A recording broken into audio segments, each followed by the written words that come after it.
Hello guys, ഇന്നൊരു unboxing video ആയാലോ? അപ്പോൾ വീഡിയോ സ്റ്റാർട്ട് ചെയ്യുന്നതിന് മുമ്പ് തന്നെ ഞാനൊരു ചെറിയ ക്ഷമാപണം നടത്തുന്നുണ്ട്. കഴിഞ്ഞ ദിവസം ഉണ്ടല്ലോ എൻ്റെ കാല് ചെറുതായിട്ടൊന്ന് പൊള്ളിയിട്ടുണ്ടായിരുന്നേ. അതുകൊണ്ട് തന്നെ എഴുന്നേറ്റ് എന്ന് വീഡിയോ ഒന്നും ഇടാൻ പറ്റില്ല. വീഡിയോയിൽ എന്തെങ്കിലും തെറ്റുണ്ടെങ്കിൽ ക്ഷമിക്കുക കേട്ടോ. ഇതുണ്ടല്ലോ ഞാൻ കുറേ നാളായിട്ട് നോട്ടം വിട്ട് വെച്ച ട്രൈപ്പോഡാണേ. എൻ്റെ ആദ്യത്തെ ട്രൈപ്പോഡ് ഉണ്ടല്ലോ കുറച്ച് നാളായി ഒടിഞ്ഞു പോയട്ടെ. അപ്പോൾ പിന്നെ ഇത് തന്നെ മേടിക്കാൻ ഓർത്തു കേട്ടോ.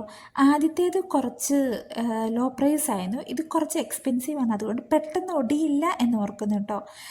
അത് തുറന്നപ്പോൾ തന്നെ എന്തോ ഒരു സാധനം കൃത്യം എൻ്റെ മുറിവിലേക്കാണ് കേട്ടോ വീണത്. സ്വർഗ്ഗലോകം കണ്ടു എന്ന് വേണേൽ പറയാവേ. ഇതൊരു ബ്ലാക്ക് കവറിലാണ് വന്നേക്കുന്നത്. ഇനി എന്തെങ്കിലും മടിയിലോട്ട് വീഴുവോ എന്നോർത്ത് ഞാൻ കുറച്ച് മാറ്റി പിടിച്ചാട്ടോ തുറക്കുന്നത്. ഇതിൻ്റെ ഫങ്ഷൻസൊക്കെ നോക്കാമെന്നോർത്ത് അതിൻ്റെ ഇൻസ്ട്രക്ഷൻ പേപ്പറിൽ നോക്കിയപ്പോൾ അത് വേറെ ഏതോ ലാംഗ്വേജിലാട്ടോ വന്നേക്കുന്നത്. കൊറിയനാണോ ജപ്പാനാണോ എന്നൊന്നും എനിക്കറിയില്ല കേട്ടോ. അങ്ങനെ പിന്നെ അതിലെ പിക്ചേഴ്സ് നോക്കിയപ്പോൾ എന്തോ ഒക്കെ പിടികിട്ടി. അത് ഫോൺ വയ്ക്കാൻ വേണ്ടിയിട്ട് ഒരു ഹാൻഡിൽ വരുന്നുണ്ട്. അത് ലോക്കാക്കാനായിട്ട് അതിൻ്റെ താഴെ ഒരു സ്ക്രൂ പോലൊരു സാധനമുണ്ട്.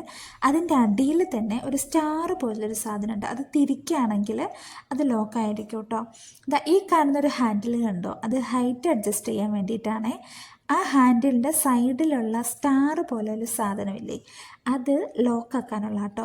അത് ലെഫ്റ്റിലേക്ക് തിരിക്കുകയാണെങ്കിൽ നമുക്ക് ഹൈറ്റ് അഡ്ജസ്റ്റ് ചെയ്യാൻ പറ്റും. അതുപോലെ അത് റൈറ്റിലേക്ക് തിരിക്കുകയാണെങ്കിൽ ലോക്കാവും. അപ്പോൾ പിന്നെ ഈ ഹാൻഡിൽ മൂവ് ആവില്ല കേട്ടോ, ലോക്കായിട്ട് തന്നെ ഇരുന്നോളുവേ. ഈ മണ്ടയിൽ കാണുന്ന ഹാൻഡിലുണ്ടല്ലോ, അത് നമുക്ക് ഫോണിൻ്റെ ആംഗിൾ അഡ്ജസ്റ്റ് ചെയ്യാനുള്ളതാണ്. അപ്പോൾ അതും ലോക്ക് ചെയ്യാൻ പറ്റും. റൈറ്റിലേക്ക് തിരിക്കുകയാണെങ്കിൽ ലോക്കാകും. അതുപോലെ തന്നെ ലെഫ്റ്റിലേക്ക് തിരിക്കുകയാണെങ്കിൽ നമുക്ക് ആംഗിൾ അഡ്ജസ്റ്റ് ചെയ്യാൻ പറ്റും കേട്ടോ. ഇതിൻ്റെ കൂടെ തന്നെ ഒരു സ്വിച്ച് വരുന്നുണ്ട്. നടുക്കൊരു ക്യാമറയുടെ പോലത്തെ ഒരു ചിഹ്നമാണ്. അപ്പോൾ എനിക്ക് തോന്നുന്നു ബ്ലൂടൂത്താണ് ക്യാമറ കണക്ട് ചെയ്യാൻ വേണ്ടിയിട്ട്.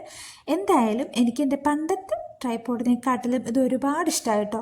പണ്ടത്തെ ട്രൈപ്പോഡിന് അതിൻ്റെ താഴത്തെ ലെഗ് പോലുള്ള സംഭവം ഉണ്ടല്ലോ, ആ സ്റ്റാൻഡിന് കുറച്ച് കട്ടി കുറവായിരുന്നേ. അതുകൊണ്ട് തന്നെ പെട്ടെന്ന് ഒടിഞ്ഞു പോയിട്ടോ. അപ്പോൾ അടുത്ത വീഡിയോയിൽ കാണാവേ.